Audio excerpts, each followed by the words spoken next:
might have to roll it. 5.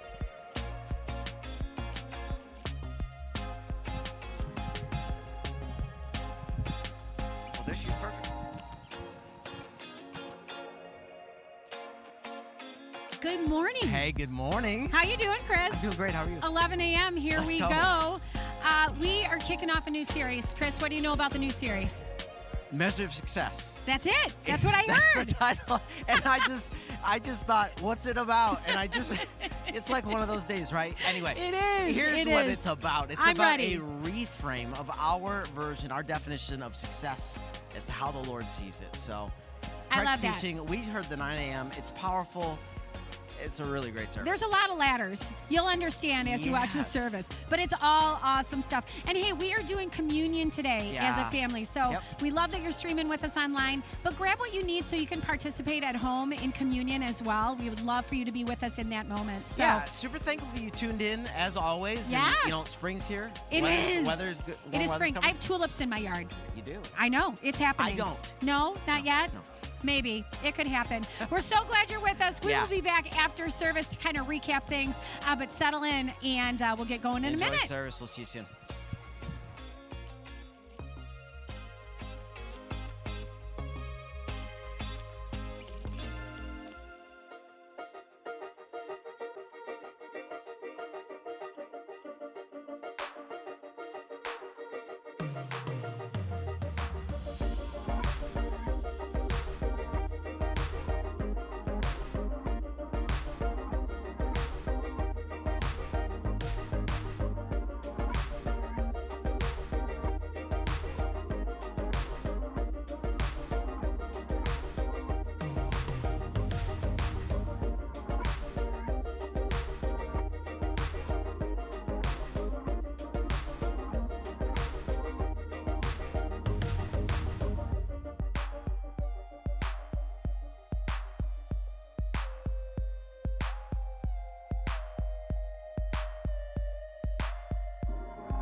Good morning, everyone. I'm Shauna. I'm one of the teaching pastors here, and welcome to our first week of the Measure of Success. Success can be measured in many ways. College degrees, salary, relationships, health. I mean, the list can go on and on. Well, I have another way. The number 5, as in 5 kilometers. And to help me explain what that means, I have my friend Danielle Green here with me to tell us more about it. Thank you, Shauna. Since 2003, Kensington has partnered with Pokot Outreach Ministries, otherwise known as POM, to reach the Pokot people of Western Kenya. One of the ways we serve the Pokot people is to help provide clean drinking water through our Hope Water Project ministry. And that brings us to the 5 kilometers Shauna was talking about. All right, Danielle, I think you can take it from here. I'm gonna go start training for this 5K. Good luck! Coming up on June 3rd, we're hosting our 9th annual 5K and Fun Run. This is for everyone of all ages. Whether you're an avid runner running a sub 5-minute mile, or just someone who'd like to have some fresh air and enjoy hanging out with some really cool people, this is a great way to support the beautiful people in Western Kenya from thousands of miles away. Whew. All right. Okay, well, I think I'm ready now. But training aside, this really is an incredible opportunity that we have to make a huge difference in people's lives. There are estimated to be over 1 million Pokot living in some of the harshest conditions on Earth, but we consider them to be family. And over the past 13 years, more than 135 wells have been installed. With each one, villages have grown, lives have been saved, communities have been formed, and thousands of people have heard the gospel for the very first time. Which is absolutely incredible.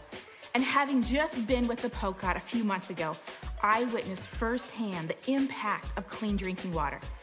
but I also saw how there's still so much more to be done. So grab your phones, put it on your calendar, lace up your favorite pair of running shoes, and join us on June 3rd. You can register by going to kensingtonchurch.org/HWP. And I gotta tell you, I look forward to the Hope Water Project 5K every year.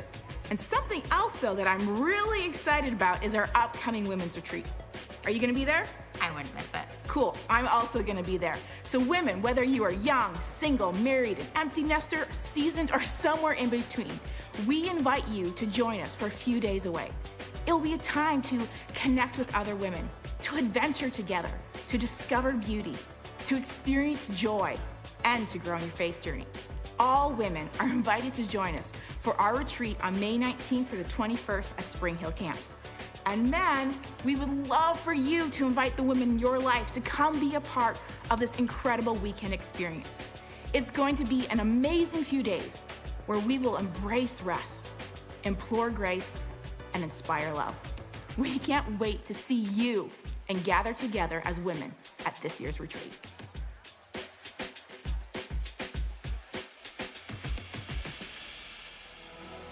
Good morning, church. These are some great opportunities to get started into, but as we start this morning, would you guys stand as we worship?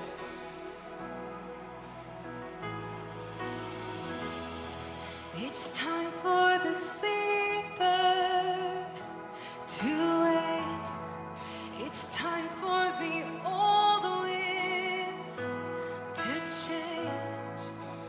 I hear the Spirit say it's time.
Hey, before you sit down, just turn to somebody near you and say good morning.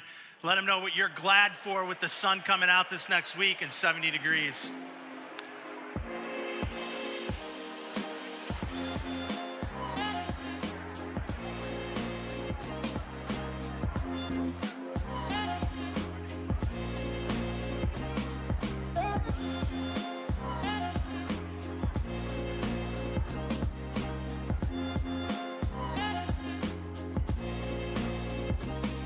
All right, well, super glad you're all here this morning. A couple things to let you know about.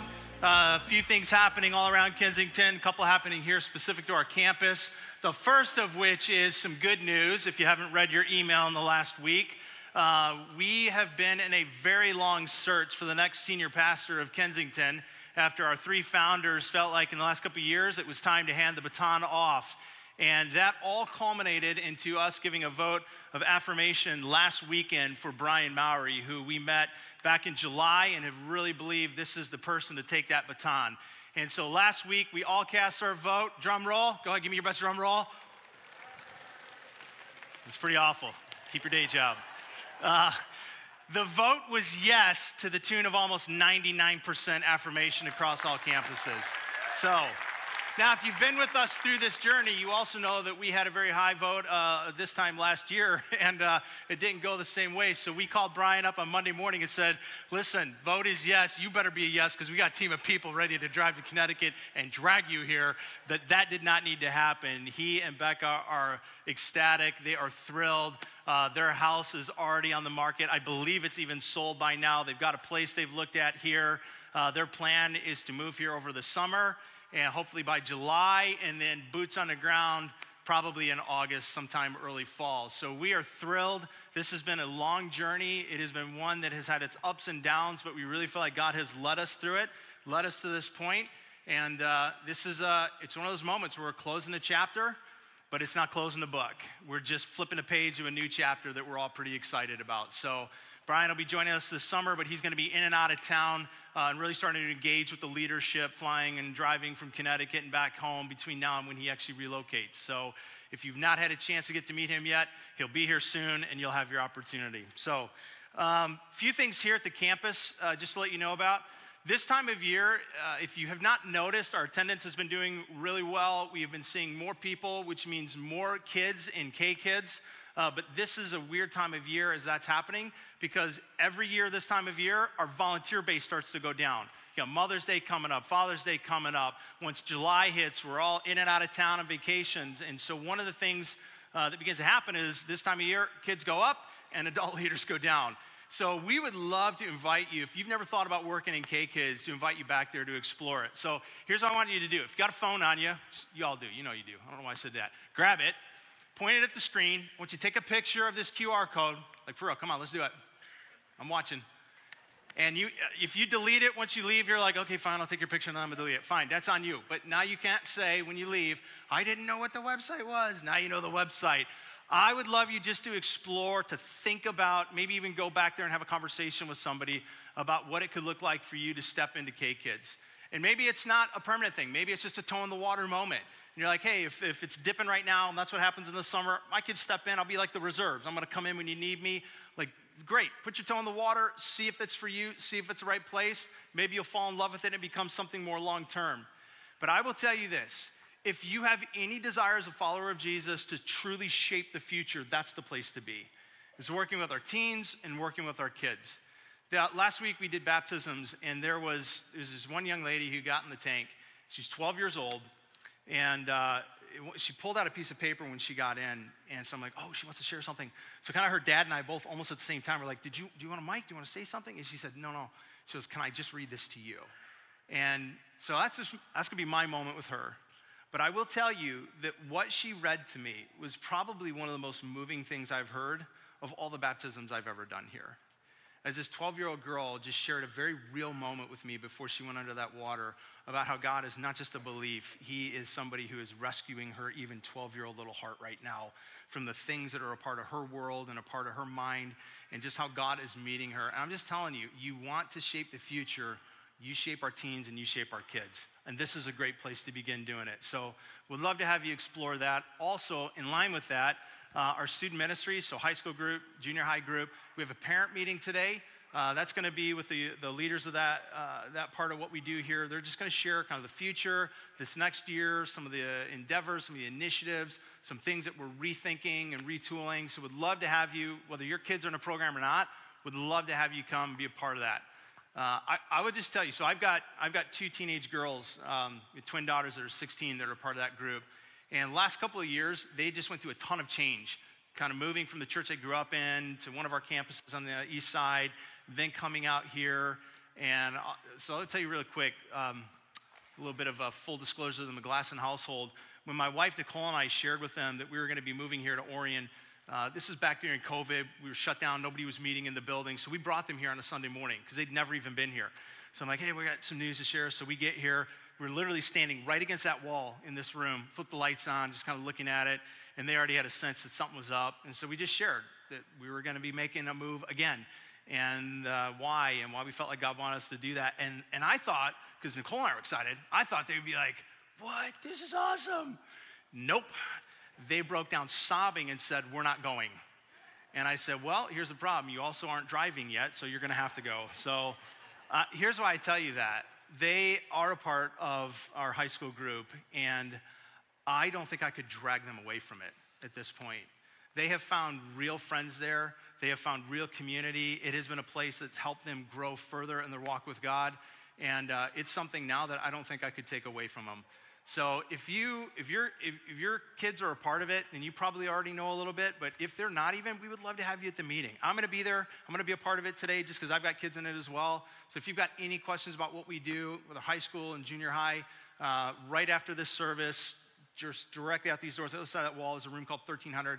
That's where we're going to be, and we'd love to have you be a part of that with us today. So, all right, so we're kicking off this series called Measure of Success. The reason is that we want to spend a couple of weeks really kind of leaning into the idea of success. How do we measure it? And do we measure it with the right measures, or should we reframe the way that we define what success is?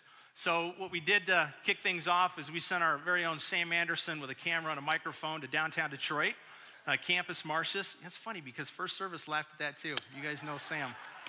And so he went around just asking people, how do you define success? What is success? Are you successful? And this is Sam, so there were some things that stayed on the editing floor. But there was a lot of great responses and conversations that happened. So here it is. What is success? Hey, Kensington, Sam Anderson. We're going to connect with some people here on the street. We're at Campus Martius in Detroit. We're going to talk about success. How does our culture define success? How do you define success? Are you, in fact, successful? So let's go. Let's talk to some people. How would you say our culture defines success? By the media. By the media? You know, social media. Yeah. Having a culture, a positive culture, having a positive mindset, having people around you, really just have it. Well, we gotta cut. Huh? We gotta cut. Why we gotta cut? You're right on it, man. Oh, no, yeah. no. There needs to be something fulfilled. So there's a goal, and then that gets completed. Money, I guess, maybe. Money? Yeah. But I really do think that having a lot of people with different backgrounds and different perspective on life and just all different backgrounds really come together to do one thing is what it's all about. You know, Fast living, sports cars. You know, the living a life like a rock star. Accomplishments and materialistic things, if we're being honest. Yeah. I would say status. Status? Yes. Okay, what do you mean by status? How far you get, maybe it'd be degrees or within a workplace, like titles. Okay, how would you define success? Not having to think about money. Okay, like you have so much of it? No. Just like, you know, like I don't have to worry about like either like rent or mortgage or any of that kind of stuff, and just like, I don't know, just like less stress, less worry. I'm working hard. Okay. Grinding. So I define success, there's a number of things. It could be financially. Obviously, money is always a good thing to have. Yeah. But just setting goals through life and hitting those goals. For me, it's impact. Okay. And the things that I'm doing, how they impact the community that I live in. Yeah. And how, you know, the people around me perceive me. Family. Okay. Family. I like that. Family. Family support. Being Right. supported by the family. Yeah. Actually having a firm foundation. Yeah. You know, being able to actually standing on your own. Yeah. You know, not relying on individuals. You know, life of happiness, so whatever that might look like, whether it be experiences, Sometimes it's financial, but getting to a place where it's like I want to comfortably do the things, see the things. Giving back, I would say, is a part of it too. Would you consider yourself successful? Yeah, I suppose. Okay, why? I get to do basically, I'm comfortable with what I'm doing. Yes. Yes. Yeah. Okay. Right on. I love it. Yeah. Would you guys consider yourselves successful? Yes. Yes. Yes. Okay. Getting there. Getting there. On the way. Yep. On the journey. Yep. Perfect. Thanks, dude. Cool. That's it. Appreciate you. Yep.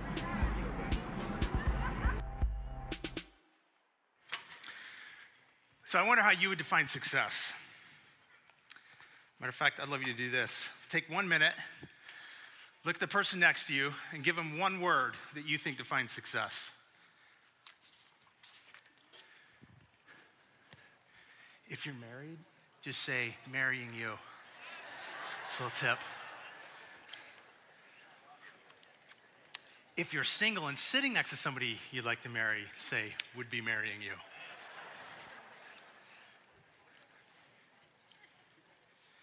I think one of the problems with success is the difficulty in defining it. There's a lot of different answers, and there's certainly more than that. And if you look in this room, and even those of you online, there is thousands of ways that we could potentially answer the question. So with a lot of work to do, let me pray, and we're going to try and see how it is that I think God frames it. So Father, we come before you this morning and acknowledge you. Acknowledge your presence, acknowledge your goodness, acknowledge your wisdom and your instruction. Thankful for the fact, God, that you've not left us to just figure you out in a complete mystery, but you gave us the person of Jesus. You have given us the scriptures. You give us the Holy Spirit that guides us. And so I pray that together all of those would inform us this morning about you, about your heart, about your character, about your mind, and about this idea of success, God, because I do think that you want us to be successful, but I think we have in many ways misdefined what that means. And I think it's left so many of us living for things that eventually just become the future stuff of landfills. And so I pray that you would give to us this morning a sense of your presence, your goodness, your instruction, and your wisdom. I pray that it would disrupt us where it needs to disrupt us, that it would comfort us where it needs to comfort us. Give us bigger vision for our lives than we even have for them right now. Thank you that you can be known. And so I pray, God, that you'd make yourself knowable today. And I pray that you'd use me however you want. I pray, God, that my words and my thoughts would not run in contrary to who you are, Jesus, or what you have told us about yourself in this book, but that what you allow me to say from the stage would be in alignment with Jesus, with the scriptures, and to represent you well. In your name, amen. So this morning, before we go any further, just quickly take up our offering. And as always, just say thank you for those of you that help make everything happen, from the ways we impact our kids to the ways we impact around the globe. Your generosity makes it all happen. So if you're not part of this with us, on the screen, a lot of different ways that you can join us in this. So those of you that are a part of it, thank you. Those of you that have never joined us in this, we would love to have you join us. We really believe God's given us a mission, and we're putting everything we can into it. So, and this, especially with this decision with Brian Mowry, this is a whole new day for us and a whole new future that we get to forge. And we'd love to have you join us on every level if you're not a part yet. So thank you. So buckets come down, you just pass them down, set them on the ground, and they'll pick them up from you. All right, I want to tell you a quick story that I think, for me, I learned about this story a couple years ago, but it has always been a picture of, I think, a life lived for the wrong kind of success, for a picture of purpose that is actually pretty meaningless. So I'm gonna put the picture on the screen first of a young man. On the left side, he was 19 years old. His name is Haru Onoda. And Haru is a Japanese soldier during World War II. And shortly after his enlistment at 19 years old, he was a part of a small tactical group of people that were sent to the Philippines. And their job was guerrilla warfare. So they would kind of hide out in the mountain areas, they would hide out in the jungle, and what they would do at night is they would come into different areas and they would attack artillery sites, they would attack vehicles, they would attack crops that were being used to feed troops. So this was very guerrilla warfare, small group of people, undercover, and they were very successful. They were so successful, as a matter of fact, that when the war ended, nobody could find them. because they were so well hidden and so well versed in what they were able to do. So there were leaflets over time that got dropped to tell them, hey, the war is like over the jungle. Hey, the war is over, you can come out. And there are stories of him and his men actually getting some of these leaflets, looking at it, discussing it, and eventually deciding that it was propaganda and they were lies and it was just the enemy trying to get them out from cover. And so what would happen to this 19-year-old young man is that for the next 30 years, he would fight a war that was over. For the next 30 years, he would go on to continue his mission, even at the loss of everybody in his group eventually but himself. Where they would, at night, they would come into towns and they would attack vehicles. They would attack crops. They would attack farming equipment. They would attack anything military, thinking that they were still functioning in the war. And there were other times where there were other leaflets, there were pamphlets dropped trying to get them out. It was known that they were still out there, that they were still hiding, that they were still functioning under the idea that the war was still ongoing, but nobody could find them. They determined that every attempt to get them out, to coax them out, was a lie. And so they continued their mission and they continued to stay hidden. Eventually what had to happen is that a group of people, a couple of journalists, some researchers, and even some other military personnel were convinced that they could find them and they could get them out. So one, I think it was a journalist, did actually find Heru, had a conversation with him, but he said that he wouldn't come out unless his commanding officer from during the war actually came and released him, who did in fact happen to still be alive. So they had to bring him to the Philippines so they could see him face to face and explain to him that in fact the war had been over for 30 years. He then met with Philippines government and he handed over his sword as a sign of surrender. So he goes back home, and the story is as he goes back home, he enters a very different Japan, which you can imagine 30 years later it very much was.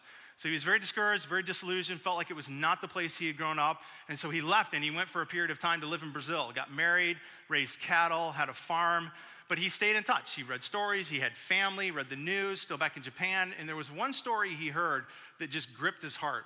It was a teenage boy that for whatever reason got angry enough at his parents that he murdered them.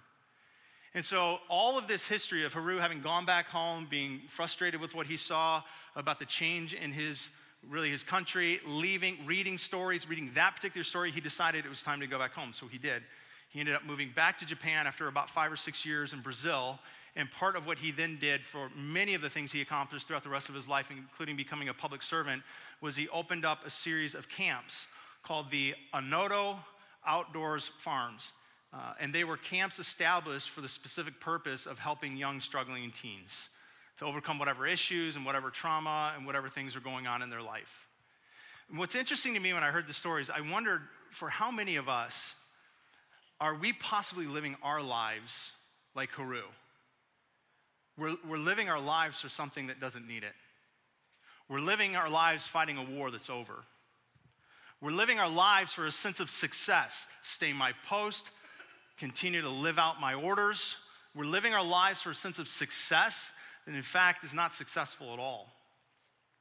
And how many of us, if that's true to any degree, run the risk of what Heru ran the risk of at one point, which was never living his life for a greater purpose? Had he stayed in that jungle, had he stayed in those woods, had he determined to die like all the rest of his men, believing that the war was still in fact ongoing, how many other young men and women back in Japan would not have been loved on, served, cared for, and helped by the camps he eventually started? When you talk about success, one of the dangers of success is not merely failure. We always juxtapose success with failure. Francis Chan once said something that's one of the most disruptive things I've ever heard about success, though, on your screen. Francis Chan said that our greatest fear should not be of failure, but of succeeding at things in life that don't really matter. Like, what's worse than living a life marked by failure is a life of success at things that didn't matter, which is the risk that Heru ran until finally somebody was able 30 years later to bring him out of those woods. One of the things that I think we have an opportunity to do right now is to pause a little bit in our lives and try to reframe the idea of what success is and how we measure it.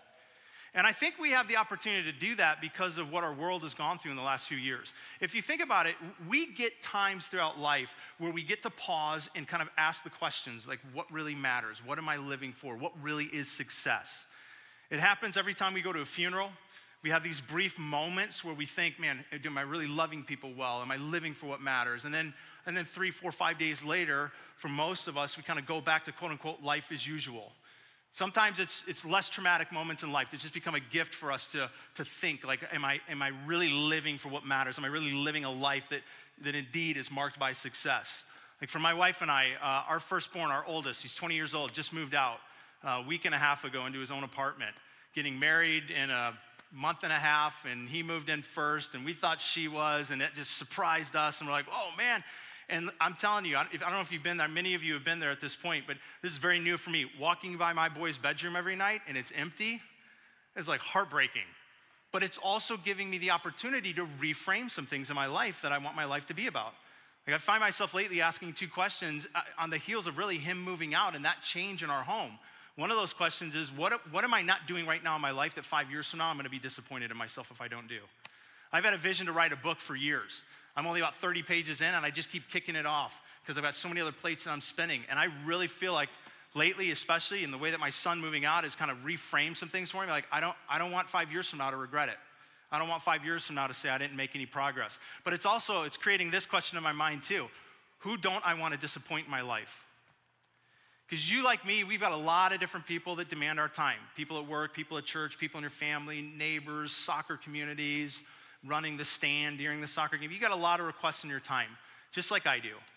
And one of the things that's very difficult sometimes is to figure out who to say yes to and who to say no to. So for me, the question lately is, who don't I want to disappoint? Because I'm going to disappoint somebody. So I'm going to start choosing better who I'm not disappointing. So at the top of that list is going to be my girls and my wife. But there are a series of people I don't want to disappoint. So I'm asking different questions. I'm reframing. I think our country has actually been given a gift to do this as well. The last couple years of COVID and all the disruption in our world and all the crazy that has been what we have lived through, it has been to us a gift in this. It has given us an opportunity to pause for a minute and to start to ask ourselves some better questions about the life we want to live and the success that we want to have. And I think many of us have been doing that. The problem is as everything starts to move back to normal, is that we can also move back to a quote unquote normal. It's kind of like, it's the funeral effect. Like in the moment, you're asking deeper questions, but by Wednesday, you're just back into the mode. And I would say this is a moment in time where let's not just go back into the mode.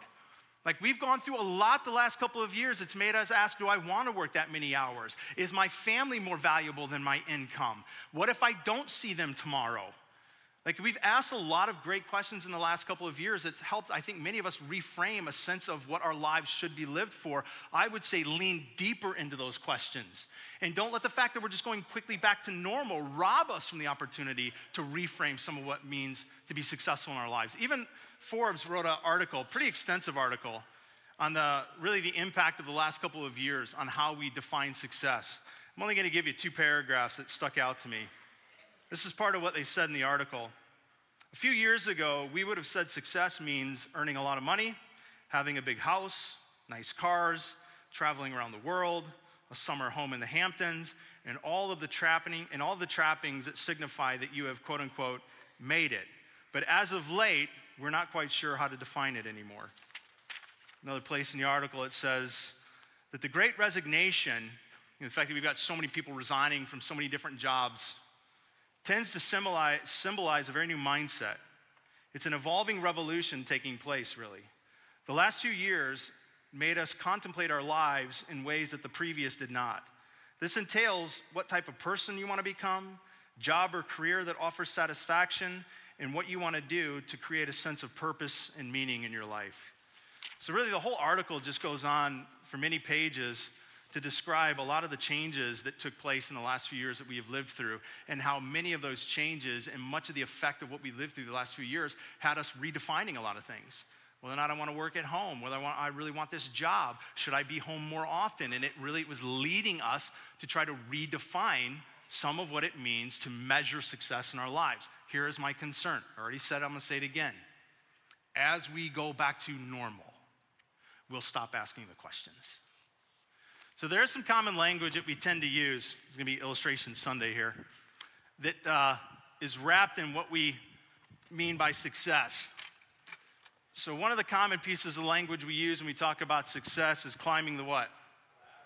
Thank you, because if you wouldn't have got that, this would be a group that needs some help. Climbing the ladder. Now, here's what's interesting about climbing the ladder. For one, there's a lot of different ladders in life. There's a lot of different things that become the ladders, whether it's a financial ladder, whether it's a relational ladder, whether it's you fill in the blank ladder. There are a lot of ladders in life, and there's a lot of different sizes to the ladders. And the ladders begin when you're pretty dang young. This isn't something that happens when you're in your career, you've graduated college. This happens from the earliest time that you start walking and talking and having the ability to be any level of self-independent. For example, the first ladder you learn to climb is the stool at the sink. And the first ability to get over that ladder and conquer it is when you don't need the stool for the sink anymore. When you're not looking at the sink like this, right? I mean, very early on, we start climbing ladder. Like, that's the goal. Like, I don't want to be able to do, I want to just see over the sink. And we start having these goals and these ladders, this progression up that we want to take from our earliest ages.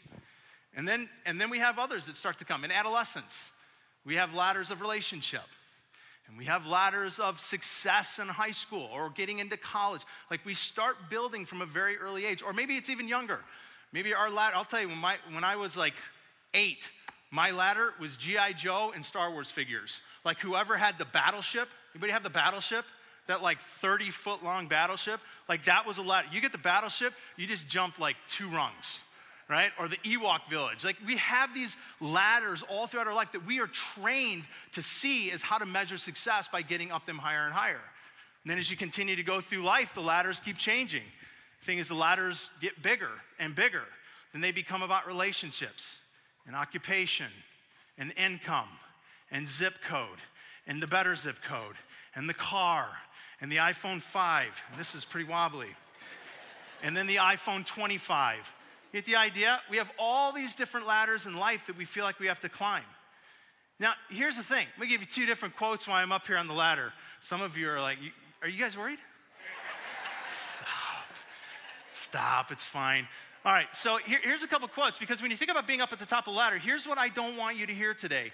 I don't want you to hear me say that I'm criticizing you for what you've accomplished and what you've acquired. Because this is a room of some pretty successful people. And so the last thing that I'm trying to suggest is, if you've acquired things, accomplished things, that's bad. No, not at all. Actually, I would say this. I think we don't set our standards high enough. C.S. Lewis on the screen, this is what Lewis once said about success, how we measure it and how we should.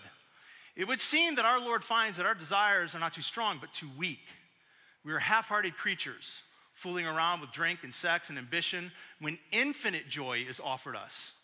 Like an ignorant child who wants to go on making mud pies in a slum because he can't imagine what is meant by the offer of a holiday at the sea. We are far too easily pleased. I think one of the things that we'll see as we lean into the text we're going to in just a minute is that God's not saying, I don't want you to climb a ladder. I want you to climb the right one. There's another quote I want to give you. This actually happened at the Golden Globes. Jim Carrey was presenting one of the awards recently.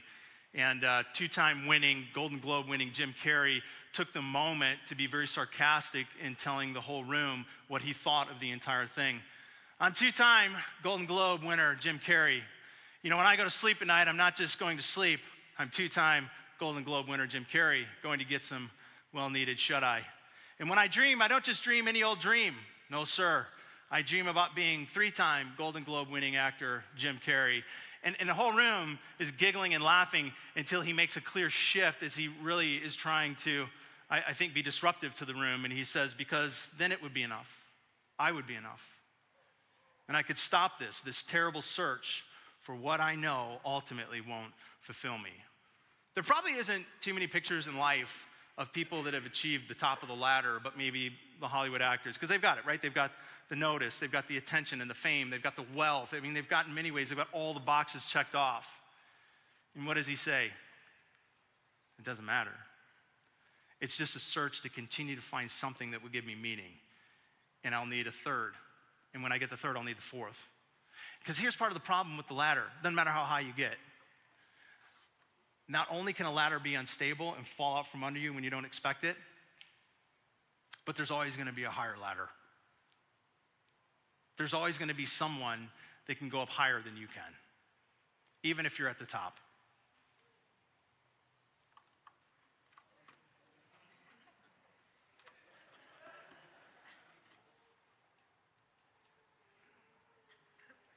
Maybe.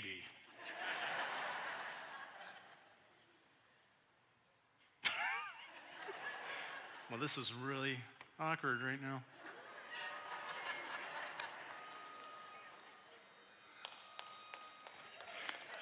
Yeah, thank you. But isn't it true? No matter how high you get on the ladder, there's always somebody that can go higher. And if this is our measure, you're going to always get outrun. Thanks, Luke. In the Bible, there is an account recorded of a man who was in many regards, most successful king to ever rule over ancient Israel. His name was Solomon. He was third king of Israel. He was son to really, probably in many regards, the greatest king, who was David. But Solomon, who became the most successful king, interestingly enough, his aim at the beginning of his kingship was not success, it was wisdom. There's literally a record in the book of Kings of God having a conversation with Solomon and asking him, what is it you want for your kingship and your reign? And of all the things he could have asked for, the thing he did ask for was wisdom. And so because of that, God ends up granting him everything else that he didn't ask for. Here's how it goes in the book of 1 Kings, chapter 3. The Lord was pleased that Solomon had asked for this. And so God said to him, since you have asked for this and not for long life or wealth, nor have you asked for the death of your enemies, but for discernment in administering justice, I will do what you have asked, and I will give you a wise and a discerning heart, so that there will never be anyone like you. Moreover, I will give you what you have not asked for, both wealth and honor, so that in your lifetime you will have no equal among kings. And if you walk in obedience to me and keep my decrees and my commands as David your father did, I will also give you a long life. And so God did exactly what he said. Solomon said, I want wisdom. God said, I will give you wisdom. And on top of that, I will give you everything else you didn't ask for. And God made true on every bit of it. As far as wisdom, Solomon genuinely became one of the wisest people to ever reign at the time. Other kings and queens from other land would come to him for advice and for counsel. He would sit and he would judge the nation and his own people. He would decide between matters of law and injustice. Like people, he was known around the world as somebody whose advice you wanted, and he was highly sought after. There's at least 1,000 recordings of his in the Bible alone of wise statements and sayings. There are other books outside of the Bible that also record many of his wise sayings. In terms of wealth, there was no kingdom that even compared. Solomon ended up having so much money that the only thing his kingdom was ever known to run short of were trees. And the reason why is because they had to build so many wheelbarrows out of wood to carry his jewels. Like, this guy was wealthy beyond measure. In addition to that, he also accomplished some of the greatest construction projects ever to take place, projects that we're still studying in architecture today. Not the least of which is the first temple ever built in Jerusalem. So he has money, he has wisdom, he has renown and fame. He's got projects, he's got buildings, he's got gardens. He just built all kinds of things, established all kinds of feats of the world.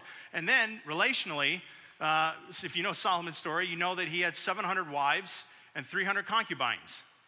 So I think it's also safe to say that this was a man not only driven by the money he was able to acquire, by the fame, by everything else that eventually began to take part of his heart over, but he was also probably the most sex-driven king of the ancient world. And in all of this, the wisest, most accomplished, most known Casanova of his day, here's what he concludes about having it all. He actually wrote a whole book about it called the Book of Ecclesiastes. Chapter 1 says this: the words of the teacher, the son of David, king in Jerusalem. Say it. What did he say? Meaningless. Meaningless. Now, if you go on to read the rest of the book, there is a ton of wisdom that he drops in here about climbing the ladders. But the book does read a little bit like a 1990s kind of emo music artist, a little bit dark, a little bit cynical, a little bit depressed. But he's just having an honest moment of saying, hey, I ran up all of these ladders, and here's what I found. Meaningless. My attempt to define myself and to define what success is and to have a sense of self-worth up that ladder was a completely meaningless pursuit. He said, what do people gain from all their labors at which they toil under the sun? Generations come and generations go, but the earth remains forever. The sun rises and the sun sets, and it hurries back to where it rises. The wind blows to the south and turns to the north. Round and round it goes, ever returning on its course. All the streams that flow into the sea, yet the sea is never full. To the place the streams come from, there they return again. All things are wearisome, more than one can say. The eye never has enough of seeing, nor the ear its fill of hearing. And what has been done will be done again. There is nothing new under the sun. It's a little bit depressing when you read it at first. But the reality is, this is a man that set out to try and find, is there a ladder I can climb, or a series of ladders I can climb, that if I just get high enough, I'll have that sense of self-worth. I'll have that sense of success. I'll have that sense of renown. I'll have that sense of validation. Is there a ladder I can climb high enough, or is there just enough of them I can climb? And so he did. He climbed more ladders, and he climbed them higher than anyone before him ever had, and frankly, more than most that have ever existed, ever have, or ever will. And in the end, his conclusion was, well, this was meaningless. Some versions take that Hebrew word and translate it from meaningless to frustrating. And so even if you're not willing to go as far as to say life is meaningless, maybe you would at least admit that it can be frustrating. Not life in its general sense, but life lived trying to define who you are by just scaling the ladder. He says is meaningless. It is a frustrating experience. And here's why it's meaningless or frustrating. Because the lie of the rungs. Here's what the ladder tells you. You just need to get to the next one. That's it. You don't need to go from the bottom to the top. You just need the next rung. That's all. But what happens when you get to the next rung? You got to have the next one. And when you get to that one, what do you got to have? The next one. And if you get to the top of that ladder, then what do you got to do? You got to climb another ladder. The lie of the ladder is if you just get to the next rung, it'll click. You'll finally feel like you've got enough. You'll finally feel like you are enough. Everything will start to fall into place. There could never be a greater lie in humanity than the lie of the ladder to just get another rung higher. Because Solomon says, if that's what you're living your life for, and you think that's where it's going to be found, where you're going to be found, then the end of your life will be one that at best is frustrating, at worst it was meaningless. So what I want to do in part is I want to look at a couple of the different ladders that Solomon climbed up. Because I think, in all honesty, we're still climbing some of the same ladders that he already climbed and reported back from the top. And you can do a couple things with that. You can either say, well, I don't care, I want to climb my own ladder and make my own decisions. Okay, then the wounds will be your own. Or we can be wise ourselves and say, if he climbed it and he got it and he concluded at the top what it was all about, let's listen to his conclusion. Here's the first ladder that he climbed that I think so many of us still do. The ladder of money. The ladder of money. There's a couple of things that I think you could all say from your own lives. So maybe for as many people in the room, we could come up with at least that many things that you would say in your life would represent the status of having stuff, having money, a car or house or the neighborhood, whatever it is. For a king, what was one of the things that represented their status? The throne. The throne represented your status. A king's throne was built in a way not just to show his power, but to show his wealth. Well, Solomon's throne was a pretty impressive feat. Solomon's throne had 6 steps that led up to it. So if you ever looked at Solomon, you had to look up, and if he looked at you, he had to look down. It made it very clear right off the bat. I'm above you, you're below me. On each step going up to his seat, there was a golden eagle on one side and a golden lion on the other that looked at each other. Matter of fact, there was a series of mechanisms. I want you to hear this. I'm going to read it. This is the description of his throne and what it did. There were mechanical tricks that allowed that when the king reached the first step, there was an ox that stretched forth its leg on which Solomon would lean.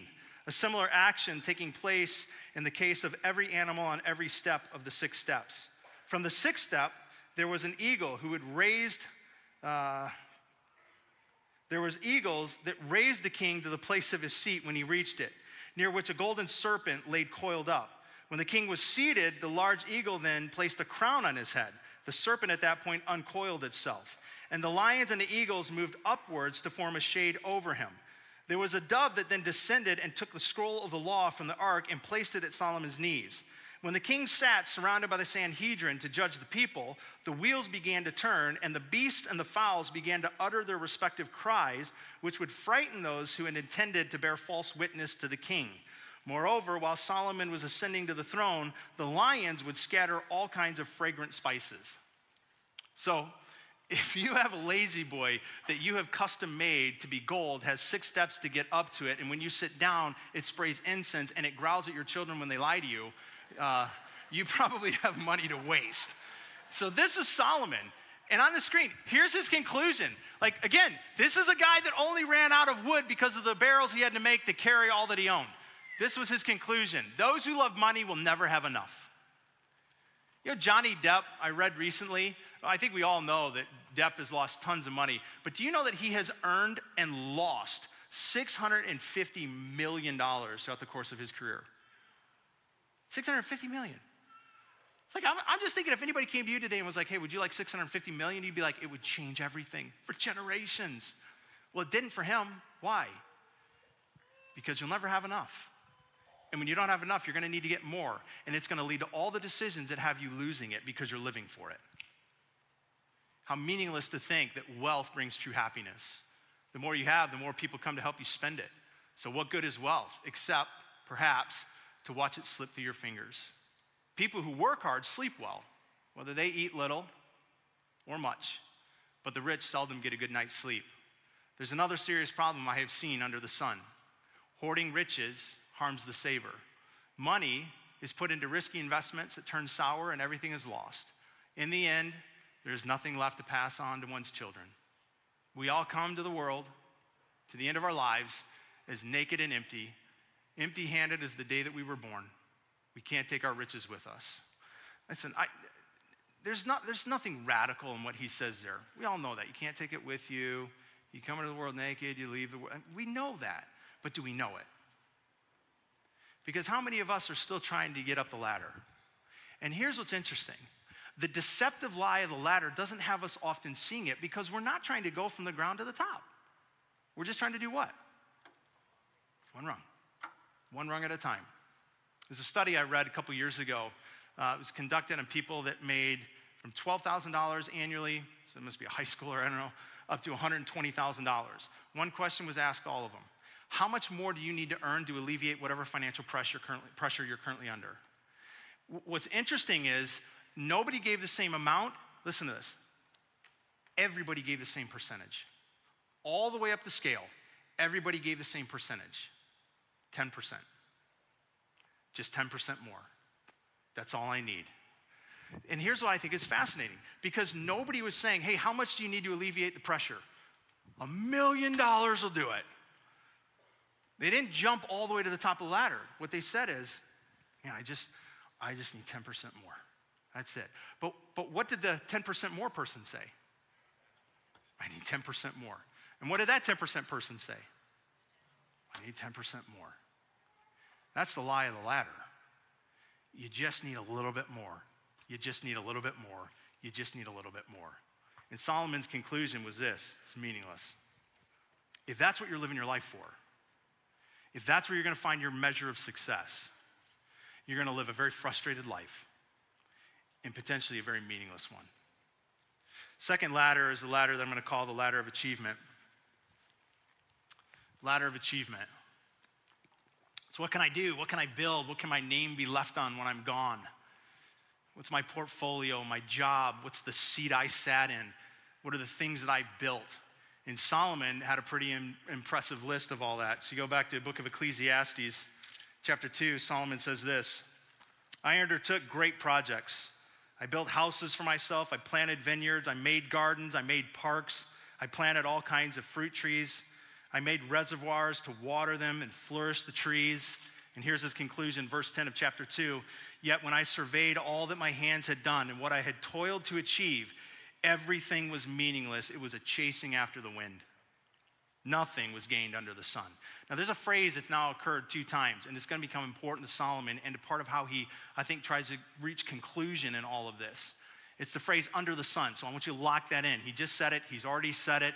He said, by trying to just achieve success, by building new things, accomplishing new things, new feats, stuff that generations, my grandkids will say, my grandpa did that, or my dad accomplished that, my mom did this. Like, if that's what I'm living for to find success, because it was like chasing after the wind. Nothing I did under this sun mattered to making me matter if I tried to find that sense of self-worth up the ladder. That's why we constantly and continually hear stories of famous athletes, actors, politicians, rock stars, you fill in the blank, who achieve up the top of the ladder everything there is to achieve and then take their own life. Because what they didn't find at the top of the ladder was what they were pursuing, which was all of those rungs to ultimately lead to a sense of self-worth and validation and success and meaning. And they got up there and were so desperately disappointed that they didn't even want to live anymore. Because the accomplishments, if that's what you're living for to define you, it won't. Last ladder is this one. It's the ladder of pleasure and image. Solomon says this, I said to myself, come now, I will test you with all the pleasures to find out what is good. But that also proved to be meaningless. Laughter, I said, is madness. And what does pleasure accomplish? I tried cheering myself with wine and yet embraced folly. So this is a guy, actually, even if you go down to, let me go back, verse 10. I denied myself nothing my eyes desired. And it pretty much sums it up. Well, what was the pleasure he sought? Whatever he looked at. If he wanted to drink it, he drank it. If he wanted to have sex, he had sex. If he wanted to party, he partied. If he wanted to throw an event, he threw an event. Whatever pleasure the world offered him in his time, he pursued it. He went after it. You remember that? How many country lover songs? Country song lovers. Yeah. You remember the one, I got friends in lowly places where the whiskey drowns and the... You guys tried that one too, huh? Okay. I mean, that was his life. Like, he lived that song. He drank it, he tried it, he slept with it, and guess what? At the end, he said, I gave myself denial of nothing. If I laid eyes on it, I consumed it. And it was meaningless. Even that didn't do it. There are so many of us that are still wrapped up in the idea that it will be the next pleasure that will make us finally feel satisfied. The next thing. If I could just experience this. And it's not all the vices either. Sometimes it's just if I can have the right vacation, get the right car, get the right hobby and the right stuff and the right thing. There's just all the pleasures that you think, if I could just get those things, then that's gonna do it for me. But it's not just pleasure, it's also a sense of image. Like we believe that if people just acknowledge us, they see us, they validate us, if other people validate us, then that's what will do it. And so many of us are still chasing everybody else's validation. Well, this was a guy that was supremely validated. People were reading his books and reading his blogs, and they were listening to his podcast. Like this guy, everybody knew and everybody wanted to be a friend with. And in the end, meaningless. You know, I think when it comes to image, I think we as Americans have a very unique struggle with this one. Maybe even a way that the rest of the world doesn't to the same degree. And here's why I would say that. There was a study that I read a couple weeks ago that was put out by Lego in an attempt to try and find what new toys can we build, what new Legos can we build. So they asked a group of adolescents from different places in the world one question, which is, what do you want to be when you grow up? Probably hoping that answer would give them the next toy to build. You know, the adolescent age bracket that they asked in China, the overwhelming answer to that question was an astronaut. In the United States of America, the same age demographic, the answer was overwhelmingly a social media influencer. We have become a generation, and I'm not speaking just younger. We have become maybe I should say culture of people who have become so self-absorbed by the tools of our culture that I don't think we even realize how much we're trying to climb the ladder of image. We want people to see us a certain way. And we will do everything, desperately everything, to try to get people to see us a certain way. And we end up living so phony so often, a plastic version of who we are. We post the right picture, but we keep back the real picture. And we live for the right image. Solomon said, I had all the pleasure, I had all the image, and at the top of that ladder, it was a frustrated, meaningless reality. You could keep going on and on. You could put 20 more ladders up here and give them different definitions, and the result's gonna be the same. At the top of every single one, meaningless and frustrated, if this is how we're trying to define success. So how do we define success? So that's gonna be the next couple of weeks, really, is leaning into a reframing of success. But I wanna just real quick toe in the water. Here's what Solomon says. He starts to drop it right away in the first couple of verses. Verse 3 of chapter 1. What do people gain from all of their labor at which they toil under the sun? What Solomon is saying is there has to be a way to live for something more than just what's under the sun, all the pursuits of this world. As a matter of fact, in verse 11, he begins to tell us what that means and how we would live for more than just under the sun. Verse 11 of chapter 3, he has made everything beautiful in its time, and he has also, this is it, set eternity in the heart of the human. Yet no one can fathom what God has done from beginning to end. So here's what part of Solomon I think is going to conclude ultimately is, how do we live for more than what's under the sun? You have to live for what's above the sun. What's above the sun? The reality that this life does not terminate on itself. This life is not all there is. There is more to this life. And it's not the way we think of it in the church so often. Oh yeah, it's heaven. It's heaven for when I die. No. It's eternity for how you live now.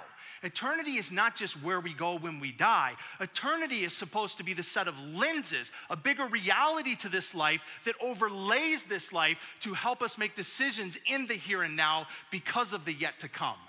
It is a reality that there is so much that we are living for right now that does not go with us. It goes to the landfill one day.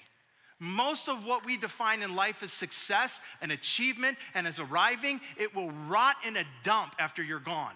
You're just accumulating stuff that's going to go over there one day, right down the street. And what Solomon would have us understand is we have to live lives where our focus is not just for the things under the sun, it's for what's above the sun. So here's what I mean. I'll give you a little bit more definition. If we're living our lives simply for the temporal pleasures of here and now and accomplishments of here and now, and we are doing so primarily to our own personal benefit, that's a life that's going to be meaningless. That's a life living simply for the latter. That's not a life saying there is more to come. How do I treat this life differently because of what's yet to come? How do I build a wealth for eternity that will move with me when everything else here stays and rots? C.S. Lewis, matter of fact, here, one last quote from Lewis I think is so powerful about the reality of how we live now in light of eternity. Lewis once said this: if you read history, you will find that the Christians who did the most for the present world were precisely the ones that thought the most of the next. See, I'm not saying that we just live like weird Christians that put our focus so much in eternity that we ignore everything around us. I'm saying we live so much in light of the fact that this world is not all there is, that eternity influences how we live here and now. The decisions we make, the relationships we have, what we pursue, how we define success, how we define self-worth. So here's two questions I want to give to you. And our band's going to come out, we're going to do communion, and we're going to end with two songs this morning. Two questions I think can help reframe maybe our mindset to not just live for the temporal here and now, but to live in the temporal in light of eternity. Question number one, it's a question of purpose on your screen. It's simply this question: what am I doing this for? Whatever this is, whether it's a hobby of yours, whether it's a relationship you're pursuing, whether it's a thing you're asked to be a part of, whether it's your job, whether you fill in the blank, this is big and broad. You ask yourself at any given time, whatever you're doing, what am I doing it for? And if your answer, and only you can answer it honestly in the depths of your own soul, if your answer is, I'm doing this to get another rung higher, wrong answer. Because that doesn't go with you. That won't define you. That will leave you miserable, and it will leave you frustrated. Like, what are we doing it for? Whatever this is, it starts to peel back the layers of the purpose of your life. What are you doing your job for? Now you might go, well, I work in a business that has nothing to do with spiritual things. I had a guy come talk to me after the first service who works in the trucking business. And he said, I want to take this message back to my company and make them all watch it. Because I want our company as a trucking company to live for higher purposes. Like, so this isn't about do you work in a church or not in a church. This is about whatever God has given you to do. Whether it's play, whether it's work, whether it's relationship, what are you doing it for? And if it's simply so somebody will notice, so you'll feel better about yourself, so you'll feel like you get to that next rung, meaningless. Here's a second question, and it's a question of person. Who are you doing it for? Because if your answer is, again, only you'll know in the depths of your own soul. If the answer is honestly for myself, meaningless. As followers of Jesus, may we truly never forget that our God came to this world and did not say, do for me, he did for us. He gave up everything for us. You talk about a throne. There is no higher throne. And yet he couldn't have stooped lower. As followers of Jesus, our lives cannot be marked by the selfish tendencies of our sinful nature or of the world norm. It must be marked by the sacrificial nature of Jesus Christ that says, I do it for the other. And the more and more we answer the question, who am I doing this for? Is, well, I'm doing it for me. That's a meaningless ladder to climb. But the more and more that you do it for the other, guess what you find? You also find meaning, purpose, and joy for yourself. So there's a gentleman in our community. His name is Drew. How many of you have ever had a cup of coffee here? Show me your hand real quick. You may not know Drew personally, but you've drunk the coffee he makes. Every single Sunday morning without fail, when I come in here, Drew's already here. Down in the cafe, making coffee. He's one of those kind of guys that's very much in the background. He is selfless servant with our K-kids, making coffee. I heard this morning from a woman that said he drove by her house and called her up. He said, hey, I saw there's a tree that fell down in your backyard. Can I come and take care of that for you? Like, just one of those type of people. He's always looking out for somebody else, always serving somebody else, and always in the background. He's the type of person that never looked for the attention. Well, part of this is to celebrate the way he lived and also let you know that last Friday, for reasons we don't know, Drew suddenly lost his life. But this was a man who made an unbelievable impact in our community because of, I think, how he ultimately answered those two questions. Why am I doing this? And who am I doing it for? And he was somebody that forever will be missed from our community, but I really believe has left a fingerprint that will never be erased. Because this was a guy that was not living his life for the latter, but he was living it for the other. He was living it in light of eternity. And I think this is a man that stood before Jesus last Friday and heard, well done, my good and faithful servant. This morning we're going to take communion during the last two songs. And one of the reasons I wanted us to take communion, particularly this Sunday, is there's a place in the Bible where the Apostle Paul writes that it was for the joy that was set before Jesus that he endured the cross and scorned its shame. And one of the powerful things about that verse is that in the present moment Jesus faced, the way that he got through it was looking to the future moment, the eternal moment, what was set before him. And you know what that was that set before him? For the joy that was set before him, it's you, it's me, it's us. It's the account that we read at the end of the Bible of all of us sitting one day at a table, feasting together, celebrating together, when all of this is rewritten into what it's supposed to be. It was Jesus' focus on that eternal reality that gave him the strength, the wisdom, and the know what to do in the present moment. That's why eternity isn't just dreaming about heaven one day. It's having a focus enough to realize this life is not all there is and let the next inform it and how we should live it. So God, I pray that you this morning would be present through the rest of this time, but also, God, especially as we just celebrate communion. As we're ready and as we get from our seats and make our way up to the tables that are around the room, let there be a very deep, real sense within our hearts of you, our God, who got off of his throne, who humbled himself to the cross, but who endured the cross as he set his sights on the future joy that was to come and still is. Thank you for Solomon. Thank you for his wisdom that didn't just end with him, but he passed to us. May we be wise enough to learn from him. In Christ's name, amen.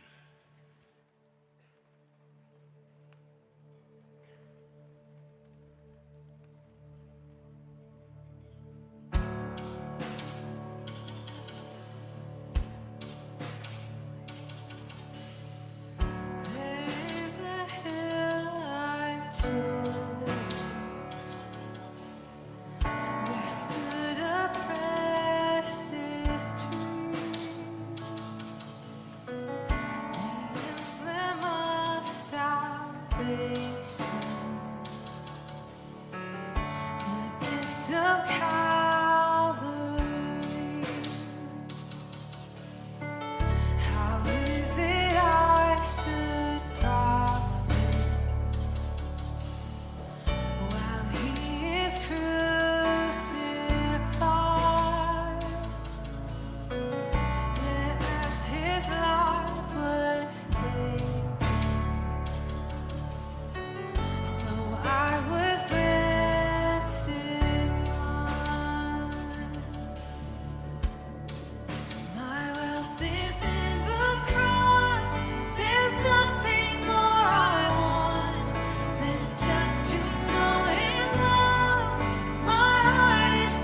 All right, next week we're flipping the script. This week is looking into eternity to define the moment. Next week, it's how do we live in the moment. So hope you'll join us next week. Thanks for being here this morning. We have a prayer team that's going to be up front and out in the lobby when you leave. That team exists to just serve you before you go back into your week, whether that's to pray with you, for you, or just to be a listening ear. So if we can serve you that way, let us. Otherwise, have a great rest of the weekend, and we'll see you next Sunday.